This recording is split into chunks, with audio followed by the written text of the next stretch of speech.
జనాలు ఏమంటారండి, మనుషుల్లో స్వార్థం పెరిగిపోయింది, అసలు భూమి మీద మంచోళ్ళే లేవురా అంటారు. కొద్దో గొప్ప మంచి చేసే వాళ్ళని గుర్తించకపోయినా పర్వాలేదని రోడ్డు మీద లాగేయకూడదు. మనందరికీ తెలిసిన విషయమే సుగాలి ప్రీతి.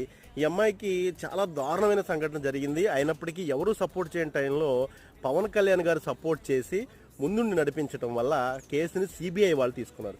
కొంతకాలం తర్వాత లోకల్ గవర్నమెంట్ నుంచి ఆ ఫ్యామిలీకి, సుగాలి పెద్ద ఫ్యామిలీకి కర్నూలు ప్రాంతంలో 5 ఎకరాల భూమి ఇచ్చారు, 5 సెంట్లు ఇళ్ల స్థలం ఇచ్చారు. తర్వాత రెవెన్యూ డిపార్ట్మెంట్లో వాళ్ళ ఫ్యామిలీ క్వాలిఫైడ్ పర్సన్స్కి జాబ్ కూడా ఇచ్చారు. ఇప్పుడు ఏమైందంటే పవన్ కళ్యాణ్ గారు ఏమైపోయారు, ఏం చేస్తున్నారు అడుగుతున్నారు చాలామంది.